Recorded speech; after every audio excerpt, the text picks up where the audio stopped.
Well, hello and welcome once again to the DCL podcast, where we're inviting you to sit back, relax, and we'll be on our way shortly.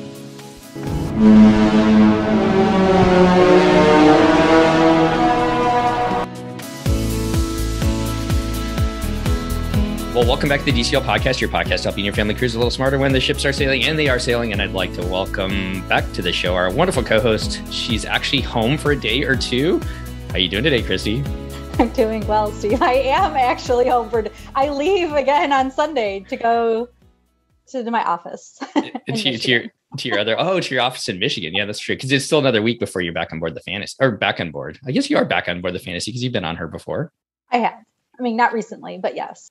I'm going to let you introduce our guest, as always. But I think these shows are kind of fun to do when you get to talk to somebody what their thoughts are before a cruise, and then bring it back on to hear how that cruise actually went. So why don't we just jump into it, and I'll let you introduce our wonderful guest again today, Christy. I am so happy to welcome to the show Sarah from Gluten-Free, Dairy-Free Walt Disney World. She has a YouTube channel, Facebook group, Patreon program. So awesome wealth of information on traveling with allergies. She actually experiences more allergies now because her boyfriend has allergies that are different than hers. So they run the gamut on traveling with food allergies. So welcome back to the show, Sarah. Thank you so much for having me. And yes, we know all things food allergies. We're very special. Well, they call them special diets. So you are, special. I like it. So Sarah, we had you on 3 episodes now before, talking about kind of your plans, planning for your cruise on the Disney Dream. And now you've been able to get back on board like so many other people have and experience it. Before we jump into like the details of it, kind of give us an overall, what was it like getting back on board, seeing the Disney Dream in port and getting back on board her? Oh my gosh, the best. I think I had a little bit of a moment where near tears. I was just so excited to be back.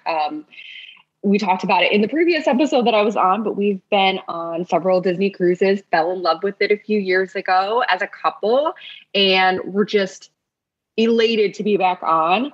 There are definitely differences on the cruise, but you know what? Just as magical. And if you told me I could go back on a cruise like Christy is in just a couple of days, I'd say, let's do it because it was just such a great experience. I think it's almost even more magical. Is that possible? I think Christy will jump on and kind of confirm just like what you had, Sarah, driving up to the port and seeing the Disney Dream in the background, seeing the sign, that takes you to the Disney Dream. We've all had those moments before with Disney Cruise Line, and just, I can't wait to just myself to be able to see the ship back in port like that again. So I could imagine what it was like for you to have that moment. It's so magical. Super magical. And I feel like we were with like kind of bated breath, waiting to make sure it happened, right? We wanted to make sure we were sort of like cautiously optimistic until the moment we were there and in the terminal, cleared and on the ship. But yeah, just driving up was just so exciting. And every little bit was, I think, even more excitement than we normally have going on a Disney cruise. We don't have to get deep into the weeds and the details, but how was getting on board this ship for you, Sarah, as far as going through the COVID process, taking a test and everything else? We've heard it can be a little bit of a delay. Christy, I think you guys stayed in your car when you did your test. How did it work for you guys, Sarah? So we were on one of the, I think, last sailings where if you were fully vaccinated and you uploaded your documents prior to cruising, you did not have to take any testing when you got to the port and the terminal. It was very fast for us. So we had already uploaded all of our stuff to Safe Passage. We talked about that a little bit in the episode I was on before. And then once we got to the port, we timed it from the moment we dropped our luggage to the time we were parked in the terminal and clear to actually be through fully and just waiting to get onto the ship. It was about 12 minutes. So it was crazy fast.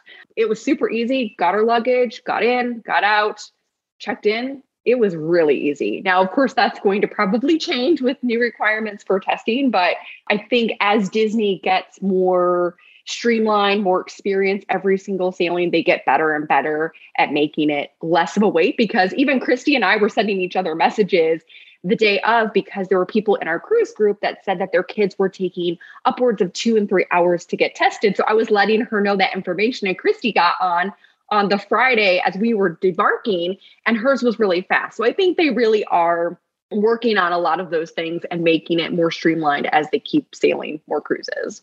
But it was easy for us. We were very excited about that. So once you get in the waiting area and you've gone through your security and everything like that, you're waiting for your boarding group to be called. I know the ship is still there where you can take pictures. Do any of the characters come out by any chance? There were no characters on our ceiling. I will say one cool thing that we noticed that maybe it's been there. We've never noticed it before, but they had a really cool like AR VR game that you could play on your phone with the ship model. And so you would scan a QR code with your phone, and then you could actually play this game. It would say, find Goofy, he's on this stack, or find Minnie, she's on this stack. And then it would come up with cool facts about the ship and little cartoons and stuff. It was super cool. We just never noticed that before. So someone may be listening and say that's been there forever, but we noticed it and we tried it out. It was a great way to kind of do something different while we were waiting to get on the ship. That's awesome. I want our listeners to report back if you've seen it before. I didn't notice it because by the time we got into the terminal, we could board. So I went to the line. Dave and Blake looked at the ship for a little bit, like we glanced at it, but then we moved on. And then they just stayed and looked while I waited in line. So until we got closer to the Mickey ears, then they joined me back in the line and we all entered into the gangway together. But that is awesome. And that's great that they've figured out something to do in that terminal to experience. Did you notice if they were selling coins? Because we meant to look and then forgot to see if they had the little penny press machine still? They had the machines, but I don't think they were operating. I quickly looked at them. I do not think they were functional, but they still have them there. So of course, when they're ready to have them running, they could be available. But everything else was pretty much shut down. No TVs, no, nothing else was on. It was just pretty much kind of wander the terminal a little bit. It's time to enter the gangway, to walk through the Mickey ears. How's that experience? Again, super quick, super easy, magical. Everything was socially distanced. So great, easy process. You talked about it in your episode. I know others have as well. You have a little bit of a wait as you're on the gangway because they do that little show in the atrium. But man, that show was awesome getting on the ship. I hope they keep something like that. We just really loved it. It was low key. It was fun. It was charming. You got this great interaction. It got you excited. And I really hope they keep that. I do too. And you get that like great photo opportunity with Mickey, Captain Mickey and Captain Minnie, which is so great for adults and children alike. I was curious what your take was on it because obviously you weren't traveling with children. I didn't know if you needed to have a little one with you to enjoy it, but I knew I loved it. So I definitely hope that they keep that. What is your tradition? And maybe it changed, but now once you're on board, what is your getting on board tradition on a cruise line? I mean, we start a cruise out like every cruise should with food. I think most people go straight to food. That's what we usually do. So we usually get on, we go straight to whatever embarkation lunch we want to go to. Usually we do the sit down embarkation lunch versus cabanas. I know everybody has their traditions. And then from there, we usually try to just go to the room, get settled in. So that was the first thing we did. We debated whether we were going to do our muster drill first or lunch. We ended up doing lunch because lunch is at Animator's Palace currently on the Dream. And our muster station was literally like one deck up right by Evolution. And then our stateroom was 2 decks up in the aft. So it was easy. So yeah, we did lunch and got things going really nicely. And remind us, what stateroom did you choose for this cruise? We got an aft stateroom. So we were in stateroom, if anybody's curious, 6690. It is all the way aft. If you are on deck 6 and you're looking at the back of the ship and you see the Disney Dream logo and the flag, our room had the flag constantly sort of waving right in front of it. So definitely right in the back, great views. And was that your first aft cabin before this cruise? Nope, we've done those before. I know different people have different preferences of staterooms. We did the aft ones a few years ago and really fell in love with them. Not only because we kind of like aft to begin with, the noise doesn't bug us, the motion doesn't really bug us. And we love those amazing extended aft stateroom veranda balconies because they are ginormous. And it has the white wall, right? Across. It does have it has a white wall. Mm-hmm. So were you able to sit anywhere on your balcony and see out while sitting? Like, could you sit back by the window? Was there enough room then to see out if you did that? Or did you have to stand at the railing? That's a good question. Yeah, if you sit further back towards the entrance of the veranda, you could see a bit more out further. If you're sitting closer, yeah, you're not going to get a good view. But we did a lot of standing too. And we just kind of mixed it up. But regardless, great views, especially of Castaway Cay. That was pretty awesome.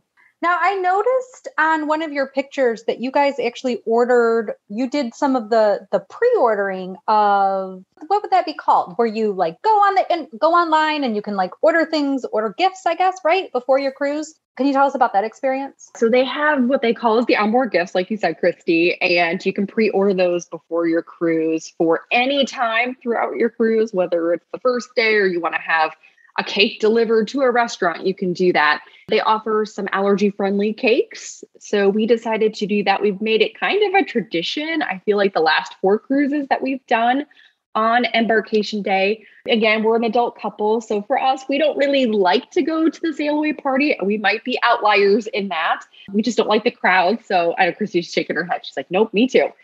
So we always get something delivered to the room around the time we're going to be sailing away. And we just enjoy some refreshments out on the veranda while we're sailing, while we're getting out of port and out to sea. So we did that this time. I scheduled it for 5 o'clock, which would have been the normal, kind of around the normal embarkation process. And going out to sea, it wasn't this time. But we still enjoyed them. We still kind of enjoyed sitting out on the veranda. Easy peasy. You do it ahead of time. You can pay ahead of time. And you ordered cupcakes, right? We ordered cupcakes. Yeah, we got some allergy-friendly cupcakes, and they had really cute little wrappers. I posted them on my Instagram. They said like "Bon Voyage," and that was really fun. And those were brought via room service. Room service right now does not bring any of the things that you order into your stateroom. They bring them to your door, and then you bring them in yourself. It was easy, pretty much mostly normal, and a really great way to start the cruise. And how were the cupcakes? They were delicious. They are expensive, but they are delicious. So if you are gluten-free or have allergies, it's a great option. And I would guess the regular cakes are pretty tasty too. No, that's really good to know. We love the back end of the ship as well too. I think we were with you on that one, Sarah. It's like quick to get up to cabanas, and then for like the adult entertainment area, you can drop down there really easily as well. And for our kids to get to the kids clubs, they don't mind walking. So that's kind of our favorite area of the ship as well. So I like having a fellow cruiser who appreciates the back parts of the ship for some reason. I always feel like the aft gets the short end of the stick. Everyone just likes aft. Really shouldn't. I think it's great. I think there's so many convenient ways. Like you said, Steve, you can go right up to cabanas. You can go right up to the adult lounges. It's so convenient. So yeah, we're big fans. So I tried to ask this question to Christy, but since you say you don't go to the sail away, Sarah, so maybe I'm not sure if anything was really any different, but in the past with, having the sail away party, first you had to go to the muster drill, then you had to go to the sail away party, and then half the people go to early dining and stuff like that. That seemed like kind of like there's a natural flow to the start of the cruise. Was it any different, or did it feel any different this time for you guys as far as, people could kind of just do whatever they wanted to do, and then all of a sudden it was dining, and at some point the ship left? Yeah, that's pretty much it. It felt like everything was very subdued. We were sort of like, oh, okay, we're going to leave late. And so we just kind of enjoyed the ship like we normally would, hung out in the stateroom. We were both like, oh, the ship's moving. Like everything, there was no pomp and circumstance. I think the only thing that we really heard that felt like we were sailing away and sort of the hubbub of, people were starting to come out to the verandas, was the Fantasy was also in port at the same time, and they were doing a bit of the dueling horns. So we actually heard the horns from the Fantasy going before we ever heard anything from the Dream. And we were like, oh, we must be leaving then if they're going to start the horns. So yeah, everything was very, very low key, which felt like the theme of the cruise. Low key, no real pomp and circumstance to anything. Everything was just kind of, it happens. So to kind of mix it up this time, let's, instead of going into dining, which I think we normally do, let's kind of jump it off with entertainment. The two of you traveling together, what was your kind of entertainment experience? Did you guys take in the shows? What were some of the, maybe the adult experiences you got to experience? And I know that you did some beverage tasting as well. Yeah, I feel like, again, the theme of this cruise was low key, and we didn't do any shows this time. I feel like we were not cruising correctly, but we didn't do any of the shows. We actually ended up skipping the fireworks. The night we were assigned to fireworks, we did Remy, and we were too full and tired. So we ended up not doing fireworks. We didn't do a lot of the other activities like the Match Your Mate or trivia or other things like that. But we did do the beverage seminars, as you mentioned, and man, we've been sleeping on those. They were so much fun. We did a wine tasting, which we had booked prior to sailing. And then we last minute decided while on the ship to do a champagne tasting on day 3, which was a Castaway Key day, but was a very rainy Castaway Key day. And they added a bunch of last minute activities and some of the beverage seminars for that. So we ended up deciding to do the champagne tasting. Those were super fun. And I would definitely encourage people, even right now, if they're interested in them, to take advantage of them. They were really fun, super informative, and you get a lot of great wine and champagne. So you hadn't done them before. Did anybody mention what some of the differences were? Like, could you say, well, this was probably different? It's not like mixology where they're making drinks. So they're the type of thing where you would have been sectioned off for wine tasting probably anyway. But was there any differences that anybody talked about? Or the only difference that we seemed to notice was maybe capacity. So I don't know where they normally do it. If it is normally in Pink, that's where we did our wine and champagne tasting was in Pink. And we had about 8 groups, 7 groups. I think one group was like maybe 6, maybe champagne was about 6. And so there were definitely just not as many people. And so I think they were limiting some of the capacity. We did notice that there were a lot more offerings and repeat offerings of the different beverage seminars. So I think they were trying to offer them more just for capacity purposes. But we had a normal tray of champagne and wine. They did a lot of the same talking. So I think most of that was very similar. Everybody, of course, was wearing masks indoors. And one of the wine team members who led the session told us we could take our masks off at a certain time so that we could enjoy the different wines. But it was really low key. So I'm curious about the champagne. The champagne is something I really don't know a lot about, and it's something that I would really like to do. Unfortunately, the next cruise that we have is already sold out. But what stood out for you in the champagne tasting, Sarah? Well, you never know, Steve, when you get on that sailing, they might have openings. So always check because there's lots of people that cancel and sometimes they open up spots. So you just never know.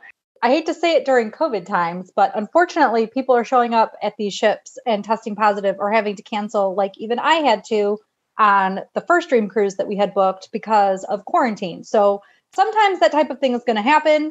So Steve, I always say check when you get on board, but in this scenario, I'm definitely going to tell you to check when you get on board, get yourself on a wait list because spots always open up. And now there's even more opportunity for spots to open up. Yeah, definitely. We heard that a lot from other guests that we talked to, even about different kinds of experiences like adult dining. People were able to get lots of stuff last minute or switch dates last minute too. So I think it's a lot more flexible right now.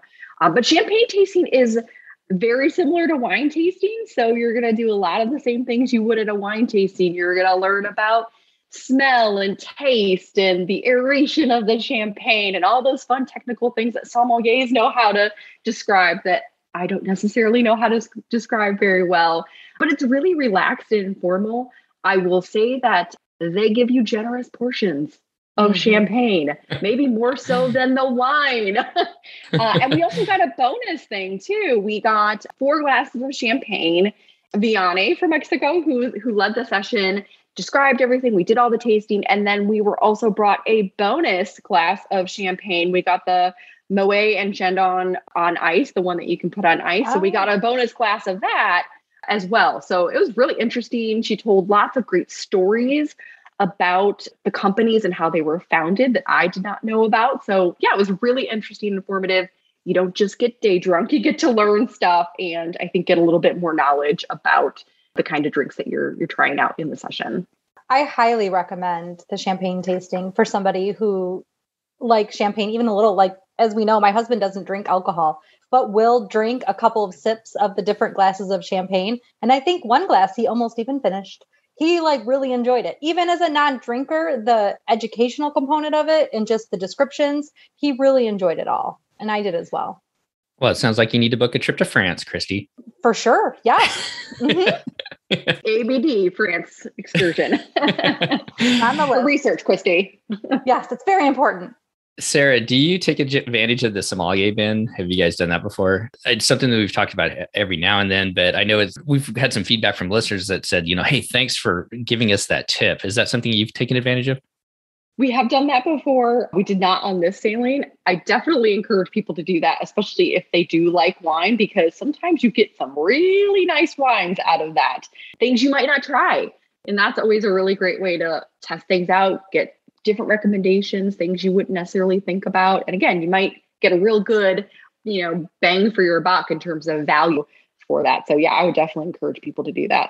And even from our wine tasting, we took photos of the different bottles of wine and champagne so that we could remember the ones we really liked. So we can go back and research if they are affordable to purchase. Because sometimes you get some really nice wines that you wouldn't necessarily buy outside of the Disney cruise. We did that last time we were on Pala with this Italian wine that we loved. We bought it several times now since we've been home and still enjoy it. Let's go back to the shows just real quick. I know you didn't go to the shows, but it's Beauty and the Beast, which is on the Dream right now. What was the add-on show? What was the other show just for people that may be cruising on the Dream? They had Believe as well, also going on the 4-day. I don't know if they did that for you, Christy, on the 3-day, but they did Beauty and the Beast and Believe. We just had Beauty and the Beast and then a movie, I believe. Yeah, they did a movie as well. I don't remember if it was Cruella or Jungle Cruise. It was one of those two that was also showing. So no additional entertainers like a magician or anything like that this time? Not that we noticed. Okay. Anything else for entertainment, Sarah, that you guys did on board? You didn't take in the movie at all. Have you seen Jungle Cruise yet? Is that your jam? We've seen all of the movies that were on the ship. And I was like, oh man, we should have waited so that we could see them on the cruise. They were doing social distancing with all of the theater seatings. We did notice some of the movies were listed as at capacity when we walked past. So that's one thing to know. And also, I'm going to a side note tangent about the movie theaters and popcorn. They do not have popcorn right now on the Disney cruise ship. They normally serve the Disney popcorn, which we love. And we always, even if we don't see a show, go get popcorn. They did not have that, but we were told, and it was on the room service menu, that they had the popcorn, but they did not have the popcorn when we called room service. So if you are craving popcorn on a Disney cruise and you are sailing anytime soon, you will probably not get popcorn. I will say they did do a lot of announcements. So Jimmy was our cruise director, and he gave a lot of announcements, both on the intercom as well as on the TV when they do all the kind of little interludes they do on the TV and the reports, to really encourage people if they were in any show to keep the mask on and to not have food or beverage. So I will assume, they were really making sure people were safe in those areas, but doggone it, it was on the room service menu and I really wanted popcorn. They did not have popcorn. Well, hey, Christy, before we move on to food, and I'm really excited to hear your experiences in a couple of different places that you got to eat at, but I know that you've sailed several times with Disney Cruise Line. Sarah, what was kind of the mood of the cast members? Did you get a chance to talk to some of them? And did they give any feedback for people that might be cruising soon? Yes. So the crew were so happy to be back. Just, the mood was so positive. Everyone seemed like they were just thrilled to have guests on board, to be sailing, to have some, I'm going to say this in air quotes, normalcy.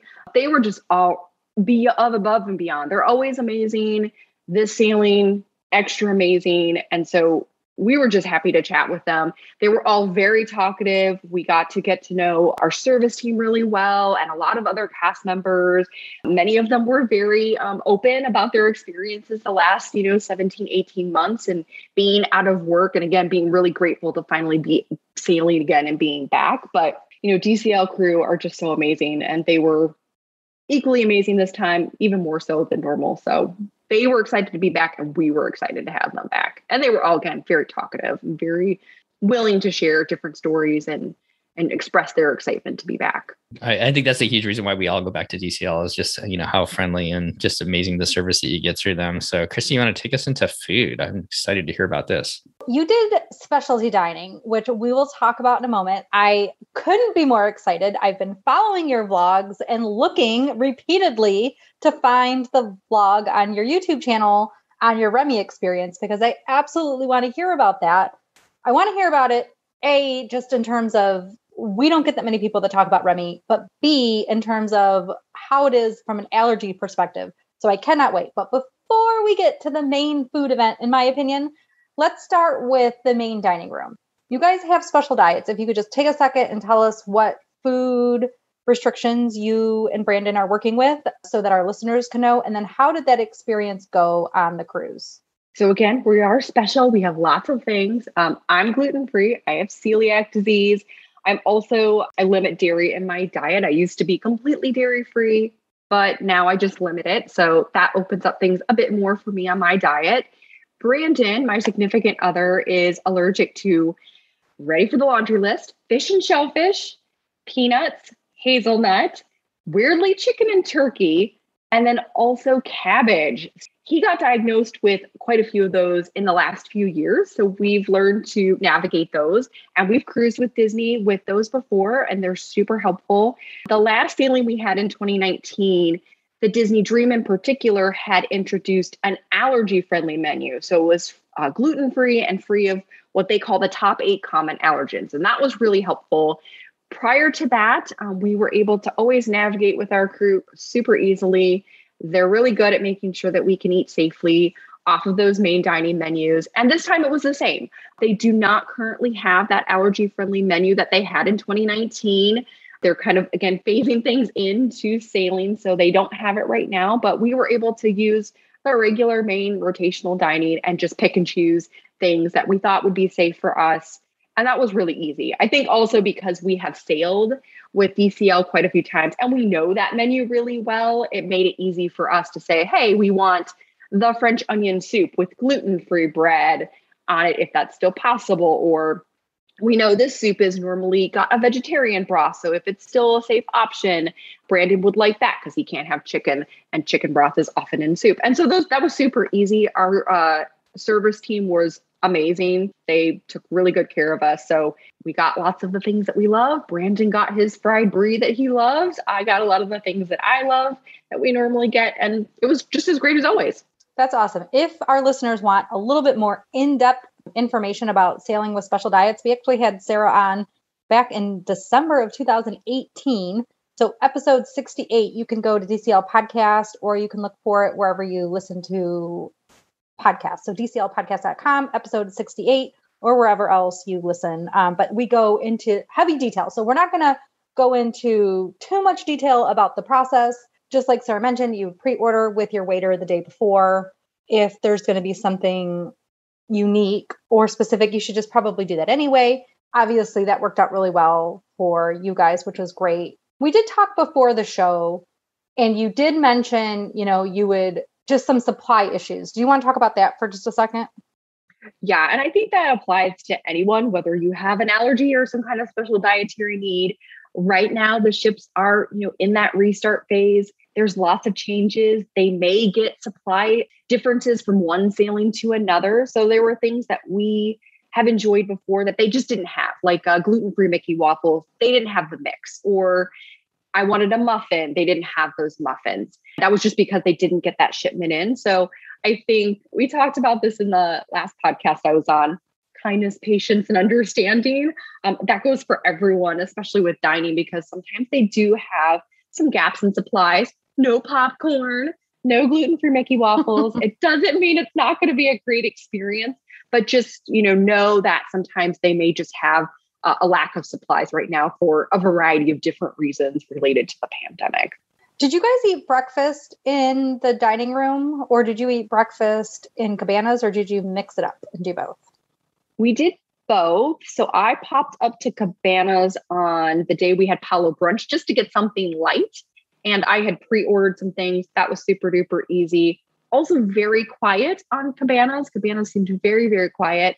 Most of the time for our sailing, I did the rotational dining, like the main restaurant for breakfast, which I tend to prefer. Again, everybody has their different preferences on Cabanas or the main dining. I like the kind of main dining because I think it's a little calm and it's easier for special diets. And so I did that a couple of days and it was great. How was Cabanas? Was it pretty I mean, there's less people on the ship, so it's probably not quite as crowded, but just in general, what was your kind of take on that?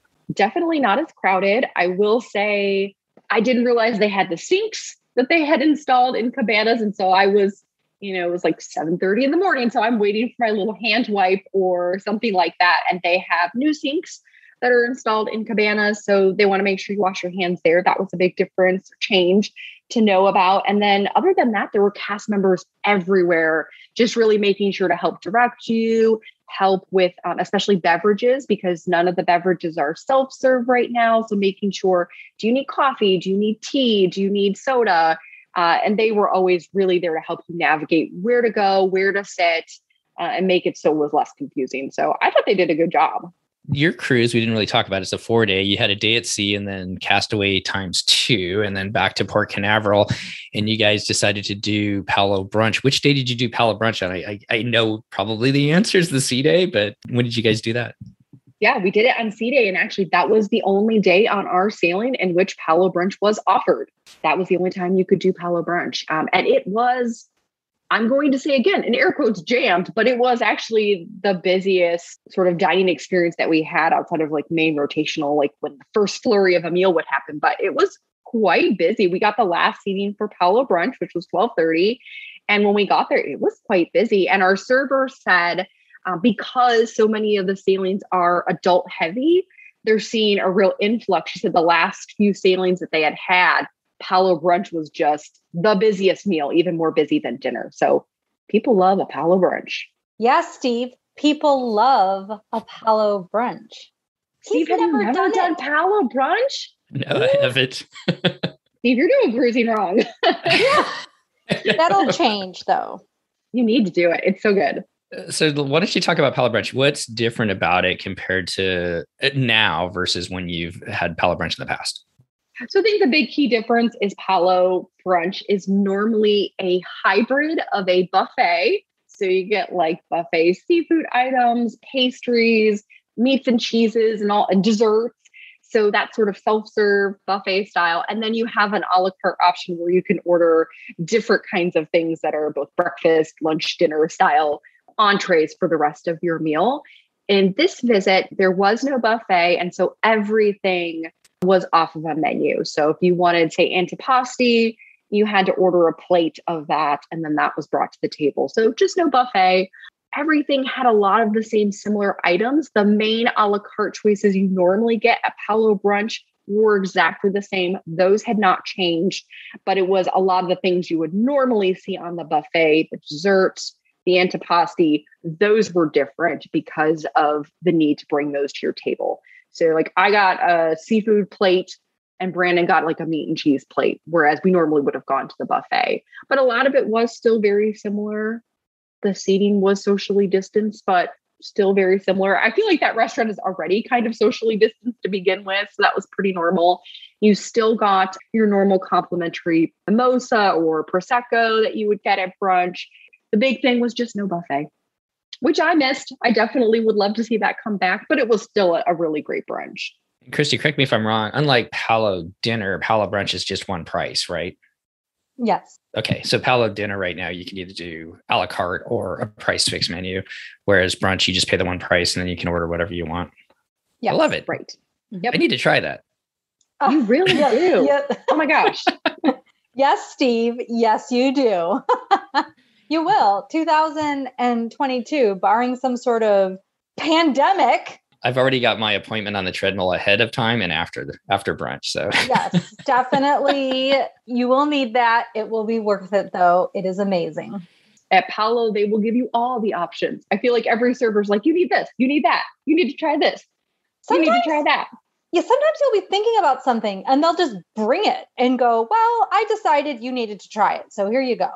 Yes, we tried to space ourselves this time, but we still ended up with far too many things. like the main dining, we did have some supply issues. So they had initially said, yes, we could get gluten-free waffles.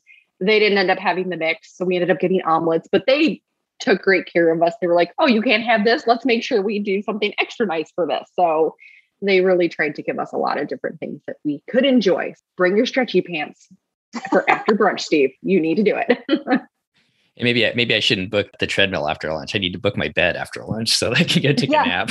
Right. Nap first. Then, you could Palo brunch, then go to the champagne tasting. Oh my gosh. Then go and take a giant nap. And then I'll see you later that evening for fireworks because I won't be up until then. Well, you guys ready to talk about Remy? Please. Yes. I'm so excited. All right. So before we jump into it, unlike Walt Disney World, the Disney cruise ships, the dream and the fantasy have had a French Remy restaurant it for several years. And now Remy has finally made its face in Epcot. Before we jump into the food experience itself, Sarah, what's your kind of take for people? I know that maybe some people might be a little nervous about going to a more upscale restaurant on the ship. How do people dress? What do people need to be prepared for a Remy experience? God, those are good questions. So I think the first thing is don't be afraid to give Remy or some fine dining a try. I know a lot of people are nervous because it does have a dress code. So Powell also has a dress code, but it's more business casual. And Remy, you're really going to need to wear something a little bit nicer. It doesn't have to be a full-on tuxedo or full-on cocktail dress, but dress something nice. And, it's kind of fun to be able to get to dress up. We got nice outfits for this cruise and we really enjoyed that experience. Just so we can say too, specifically at Palo, men have to wear pants. No flip-flops are allowed by anybody. Women are supposed to, it's so much easier for a lady to dress up for Palo, I have to say, because how hard is it to throw on a skirt and some sort of blouse and then you're dressed enough, right? So no flip-flops, some sort of like capris, no shorts, things like that. For Remy, however, men need a sport coat, correct? Correct. You do need a sport coat. You do not need a tie, but a sports jacket. Yes, and kind of suit jacket. Okay. And then really, there's no other official formal dress code for women, except that, again, we're supposed to look nice. Yeah, don't wear flip-flops. That's the other thing. We have on one sailing seen one time where somebody did not bring appropriate clothing. They do have an entire fun fact in Meridian. There's closets there. That's where they store extra jackets. So maybe a gentleman forgets a jacket. They do have spare things available. So I suppose if you had a clothing crisis, they do actually have options for people for dining. But that being said, don't be afraid of it. It's really, they do try to make it really approachable and fun and a nice experience. So you're not feeling overly stiff or overly uncomfortable. It is a really nice experience. And again, not something that they're going to say, oh, you shouldn't be here. They really want to make it welcoming for people. I feel like it's way more approachable than, say, Victoria and Albert's, actually, based on what I've seen. Help me out with this because I definitely want to try it one day. I am afraid, though, I'm afraid of liking it because I'm very particular. So, Sarah, you and I have gone to meals together. We can split meals, but I'm not eating seafood. So that does limit a whole genre of food that I think a chef would be very into making. Obviously, Brandon couldn't eat seafood, but he could eat gluten. So I'm really curious, how does the menu options work? And do you think that your food did you guys have different offerings than the rest of the Remy experience? Probably less than you would think because of our special diet. So the one thing I will say is we've been to Remy. I've been to Remy 3 times. We've been twice as a couple. Both times we were super impressed by the level of care, the flexibility, and the understanding of our service team and the chefs. There's 2 options. Just like Palo right now, they've done a bit of changes. It used to just be one fixed menu. They would sort of mix and match it based on your food preferences. If, say, you're like Christy, maybe you're not a big fan of seafood, they might make sure, okay, you can have chicken or beef or something like that. And then now they also have an a la carte menu. So maybe you don't want to do the full 10 courses, which is pretty much what it ends up being. If you have about a fixed price menu, it ends up being about 10 courses throughout a 3-hour experience, which is usually what it is. It was 3 hours for us this last time. But regardless of food preferences, they will talk to you. Your server will say, is there anything you don't like? are there things you can't have because of allergies or other special dietary needs? And then they will really think through, okay, let's talk through, I think you might like this. We're going to talk to the chef and see if we can modify this. So they ask you that question when you're sitting down, not ahead of time. Correct. Oh, okay. So that's a big difference from Victoria and Albert's. Victoria and Albert's, you will actually talk to the restaurant prior to you going there. If you especially have a food allergy or other special dietary need, they'll talk through that with you ahead of time so that they have it on file.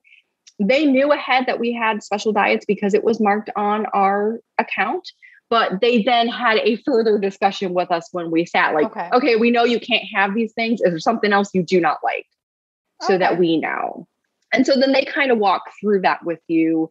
Again, you can ask lots of questions. Sometimes we just got magical mystery things that showed up that were like, well, I guess we're just going to give this a try and see if we like it. If you know anything about Brandon, he is not a big fan of vegetables. And so because of his special dietary needs, sometimes he had limitations. And one of the dishes they brought him was what I'm going to call an asparagus melange of like all sorts of different kinds of asparagus, roasted, these weird like spirals, like a asparagus sauce and like a cheese. It was just a really interesting presentation. And I was not really sure it was going to go very well because Brandon doesn't like asparagus. He said he was like, this is delicious. I don't know what it is, but it's amazing. Sometimes they make things that maybe you don't think you like. And it's a great opportunity to try it. If you really don't like it, the restaurant is also really flexible about saying, okay, let's find you something else that you might like. I think talking to your service team is a really good thing to do because quite frankly, I'm a foodie and I don't know half of the things that are on the menu sometimes. Kind of talking through it with them, they're really friendly and they're really willing to answer questions. If you're like, yeah, I don't know what this word is in French. Yeah. Can you tell me what this is? Can you tell me why I might like this dish versus that dish? Or I don't really like mushrooms. Can you just avoid things that include mushrooms? Right. So they're really good about that. Okay. You've made it less scary for me. Brandon is the fussiest eater in the entire world. I feel like that is not an exaggeration statement. And he has absolutely loved Remy. The first time he was super nervous. I think Brandon is a great benchmark for someone who maybe might not like fine dining, is really fussy about food, doesn't always like to try stuff. And I don't know what it is about Remy, but I can get him to try all sorts of crazy things and even simple stuff like asparagus. And he's like, wow, that's delicious. I think it's someplace to give a try if you're curious. The food is impeccable. They're not huge portions. So that's another thing. I said 10 courses. That sounds insane. And it kind of still is, but all the portions are very small. You know, yes, there's a lot of presentation and very Frenchness to the experience, but your server will definitely talk through stuff. And there's always something really delicious. Brandon said he had the best beef he's ever had in his life on this cruise with this particular seating. So you might find something that you really love that you never thought you'd like before. Okay, now I feel like I have to try it, Steve.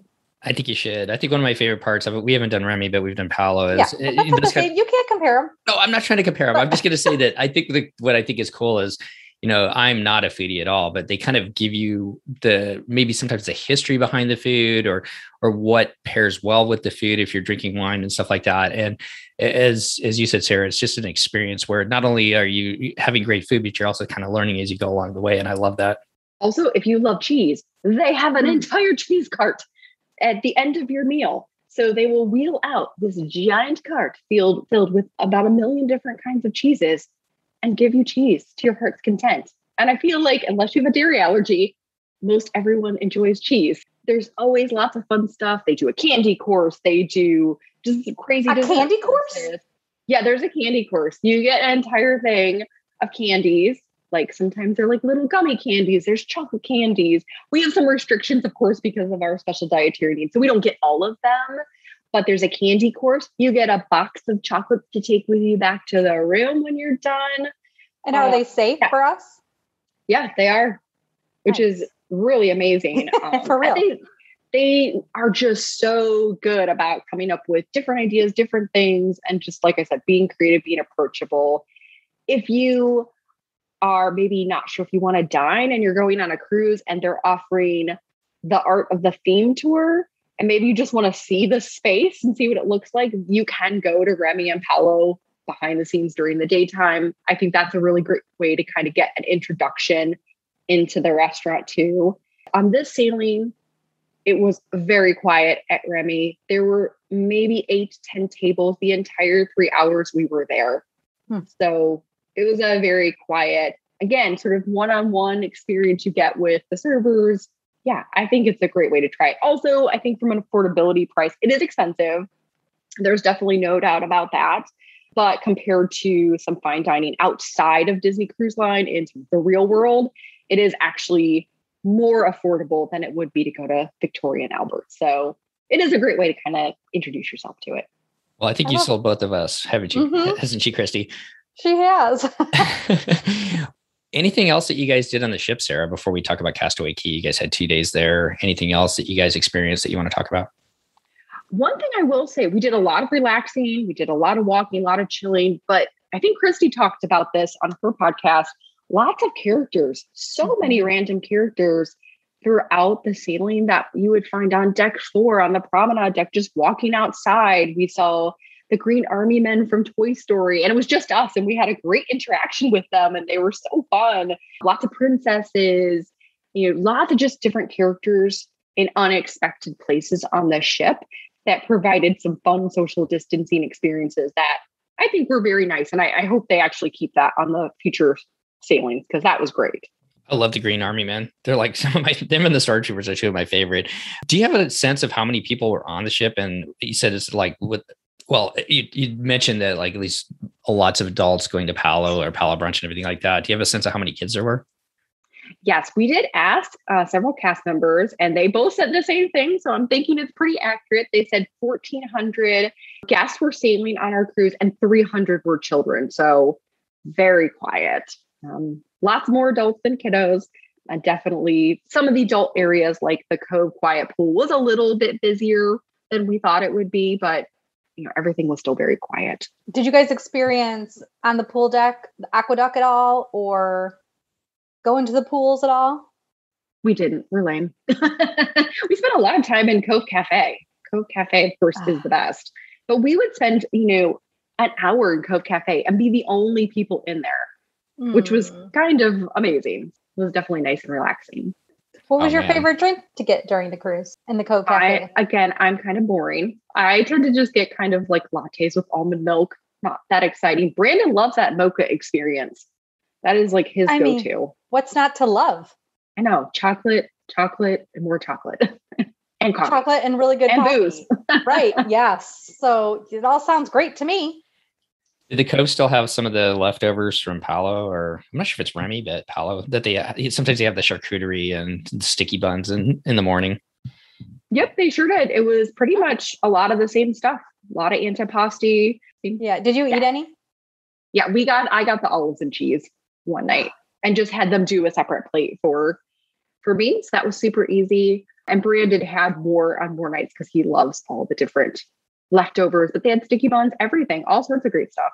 Why don't I ever remember this? So I went to Cove Cafe during my cruise one time because, I'll drink the included garbage coffee most of the time. But once I was like, I need to stay up a little bit later so that I could go to the fireworks that night and have enough energy to get through it. And I think we had Palo. Was that night? No, that can't have been. I think I went the Palo night, not the firework night. But either way, what time does the antipasti come out? I never remember to go back and look, but every time Steve brings it up in one of these shows, I'm disappointed in myself for not remembering.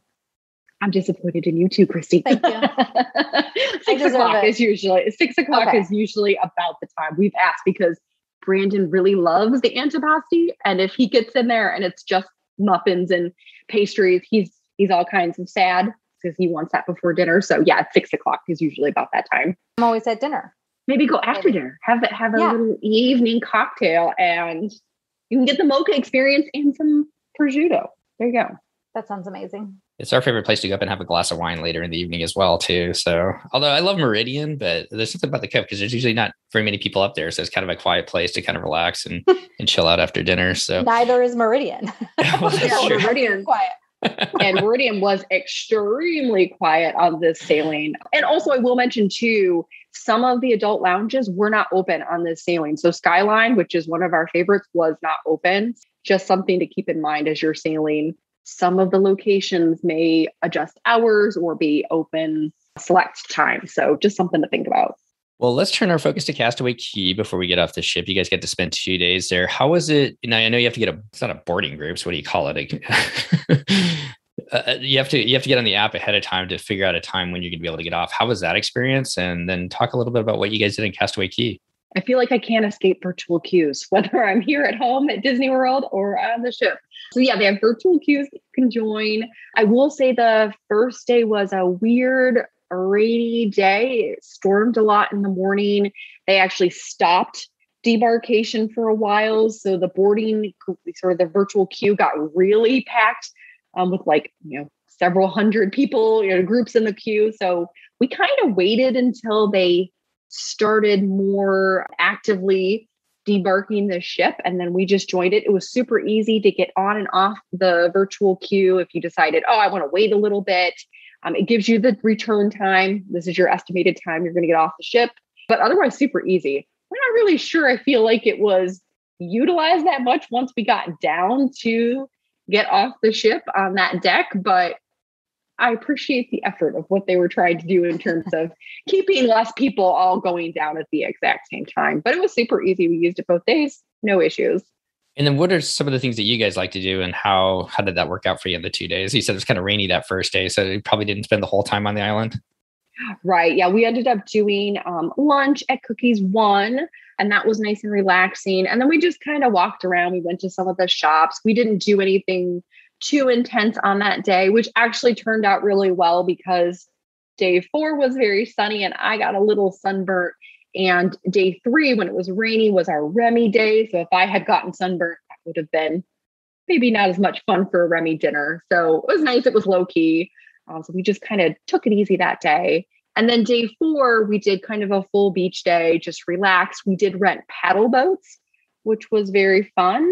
We try to do at least one of the water vehicles when we're on Castaway Cay, just because we like that. We like getting to the ship and seeing it up close. So what has been your favorite? The paddle boats. We like those the best. Although I want to try the Fun Cat sometime. The Hobie Cats. Love to. Yeah, those things look super cool. Yeah, I was going to ask you if you've done that because my son's been taking sailing lessons. And so for our cruise in November, we've booked one. Oh, fun. Yeah. We haven't done those because, I feel like I need to be a sailor in order to know how to actually sail to use those. And like the catamarans too. I don't want to try those until maybe we've done some sailing classes, but they look so fun. The bikes are cool too. Yeah, that feels like a lot of work, although probably no more work than a paddle boat. How is paddle boating in an ocean? Not that bad. The hardest part is always getting out into the water and getting a little bit further out. But once you get out into the water, we kind of got off and on. We just kind of don't paddle at all. We let the waves just kind of take us places, kind of off and on paddle. It can be very relaxed. We don't try to make it too strenuous. The bikes are the same way. I think you can kind of just pedal as you'd like and then just kind of let the waves take you through the water. In terms of price, Christy, they vary, but the paddle boats are currently $18 for 30 minutes. And they're pretty flexible on the time in terms of how long you can stay. They say 30 minutes, but they don't seem all that concerned usually if you're back a little bit later than that. Steve, do you remember how much the sailboat, the little hobby sailboat was?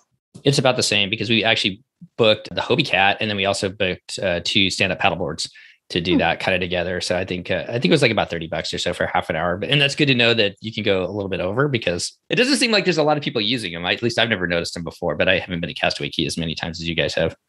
Yeah, this sailing was the first time we were like, holy moly, there's actually people out here. There were a ton of people on the paddle boards. There were a ton of people on the bikes.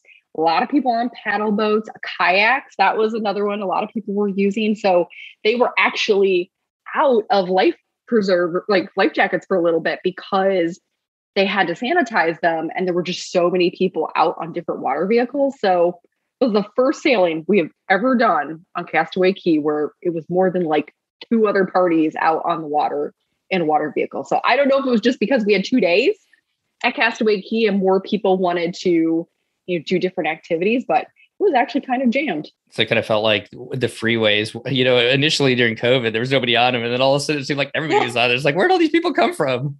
Exactly. Did you guys make it over to Serenity Bay then? I've heard it's been kind of busy just because you said there's more adults. Was it busy over there?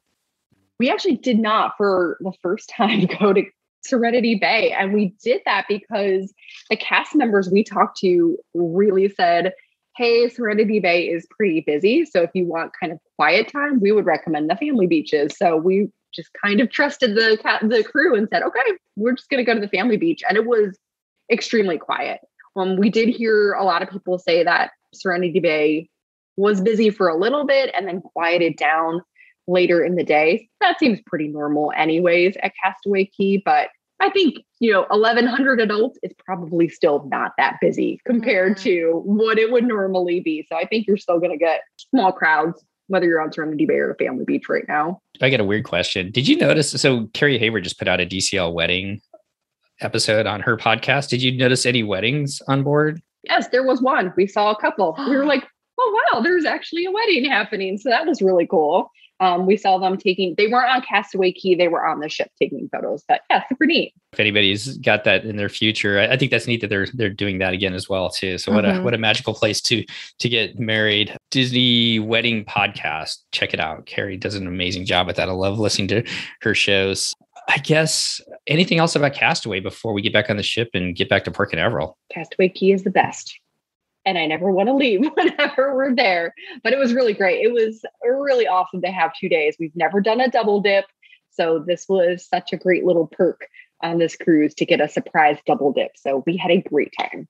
Well, it sounds like just a magical time. You've got kind of a quiet ship where you can have those quiet moments yourself, whether it's eating at Remy or up at the Cove Cafe, but yet still all the characters kind of around the ship and having those special moments with them. And then, holy cow, Castaway Cay almost to yourself. It's like the perfect kind of cruise to me, it seems like right now. So anything else before we get out of here and talk about the disembarkation process here? I don't think so. I definitely think now is a great time to cruise if you're thinking about it, especially if you're a Florida resident. I think there's some good rates going out right now. We were a little nervous when we were thinking about doing this cruise. We booked it last year. Weren't sure if we were going to end up doing it. And we're both really glad we did the experience. It was so great to see the crew back. It was so great to be back on the Dream. And I just want to be back on a Disney cruise ship again. So I kind of jumped again. Anything different in the disembarkation process as far as breakfast in the morning, getting off? Seems like it's pretty seamless. Pretty seamless. Yeah, I think Christy talked about that too. And some other guests that you've had on. For us, it was pretty seamless. Our breakfast was a little bit later just because of the way that they're spacing out the times. But by the time we finished our breakfast, everybody could disembark at that point. So it was super easy. Customs was really easy. We were it was like arriving on the ship. I think it was like 15 minutes to and from getting off the ship and to our car. So super easy. Well, I guess as we kind of finish up, Sarah, any other tips for people cruising at this time with the Dream or the Fantasy coming online, and then the Wonder is going to start sailing off the West Coast out of San Diego? First of all, that is so exciting to see all the ships coming back. Like, such a good time. I'm excited to see everybody sailing again. I think definitely things are changing. Things are changing fast. So check with your travel agent, check with the Disney official information on their website. We saw people on embarkation day that maybe didn't read everything and had to buy insurance last minute. So the cruise industry is changing very fast. The rules are changing fast. So definitely, reach out to travel professionals in Disney. But otherwise, I think now is a great time to cruise if it's something that you're interested in. They're doing a really great job. And I want to give you a huge shout out for not only for your blog, which I'll let everybody know how they can connect with you through that, but also through your YouTube channel. You've got your whole video up on your Dream Cruise 2021. So for those of you looking to kind of relive this and see it in all its glory in the video, I think you guys do an amazing job of that. Sarah, how can people get a hold of you? Yeah, so you can, if you want to Google gluten-free Disney, chances are our website's going to pop right up very easily. Same thing in YouTube. We do a lot of dining reviews, or if you just want to see cruising, we've got all those vlogs up right now. And so if you enjoy cruising, if you enjoy food, And if you enjoy 80s and 90s references, which we have way too much of in any vlog we do, check it out. We always love to share the things that we're doing with other people. So you can find us in both of those places easy. Well, Christy will be living her fantasy life as she goes to the Aldo Nova concert next week. So good Lord, Steve. Little 80s reference right there. No, thank you for all the vlogs you do. I love them. That's something that just is not my ability whatsoever or talent. So I totally appreciate all of you out there that do just some amazing vlogs. So we kind of relive those moments on Disney Cruise Line. So what's next for you guys? You're talking about possibly getting on the Fantasy later this year, or what are you thinking, Sarah?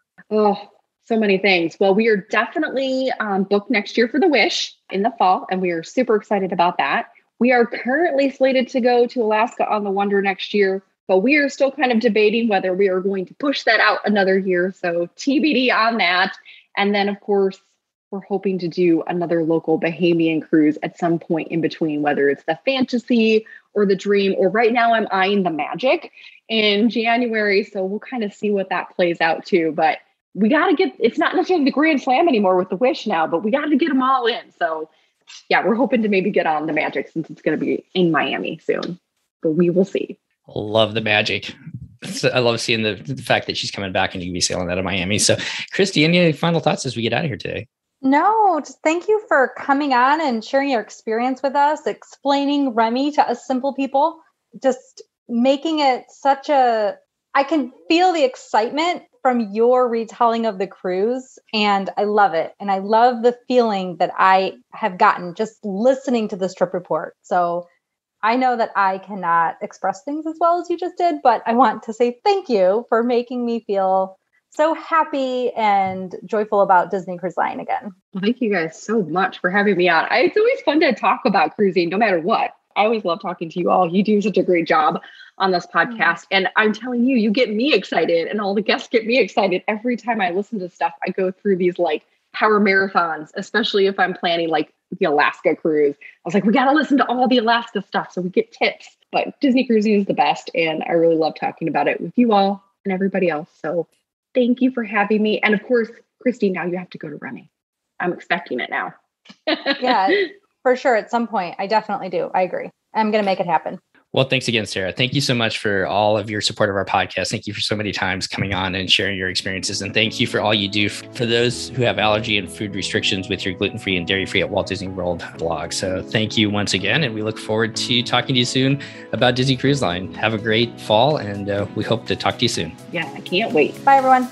Well, that's going to wrap up our show today. Once again, I really want to thank Sarah for coming on and sharing her and Brandon's experience as they sailed on the beautiful Disney Dream, their first sailing back since Disney Cruise Line started sailing. And it was a lot of fun taking a deep dive with her into Remy and their experiences there. It really makes Christy and I really want to finally book that Remy dinner next time we're on board. And I highly want to encourage, if you or anybody in your family has food allergies, I would highly encourage you to go over to Sarah's blog. It's the best one for Walt Disney World, Disney Cruise Line, and whatnot. Go over to gluten-free, dairy-free, wdw.com. I'll put a link for it in the show notes. Also, on her Facebook page, you can follow her on Instagram and on YouTube. I'll leave links for that in the show notes as well. You can go and follow along the amazing vlogs that she put together for her and Brandon sailing on the Disney Dream. Just a lot of fun to be able to relive those and see them in person after we just got done talking to her about it. Well, if you're enjoying our podcast and you know others who would enjoy it as well, we sure would appreciate it if you'd pass it along. Also, if you have time to go over to iTunes and leave us a review, that helps us get a little bit better known in the Disney cruising, Disney podcasting, and just cruising community in general. Each and every one of our shows is brought to us by our Patreon supporters. Go over to patreon.com/DCL podcast. We'd like to thank each and every one of you who support this show and help bring it out each and every week. Go over to patreon.com/DCL podcast and you can find out all the information there if you'd like to help support us. We sure do appreciate it. Well, between now and your next show, if you're heading down to Walt Disney World, heading out on a Disney cruise, or just trying to find some adventure around your community, on behalf of myself, Steve, Christy, and Chris, all of us here at the DCL Podcast, we want to wish you be well, take care of each other, enjoy the time you have with family and friends, and we'll see you next time on the DCL Podcast. The DCL Podcast is not affiliated with the Disney Cruise Line, Walt Disney Company, Adventures by Disney, or Run Disney. All of the opinions expressed on our shows are those of the hosts and the guests who appear on the show. If you have any questions about any of these products, please contact the Walt Disney Company.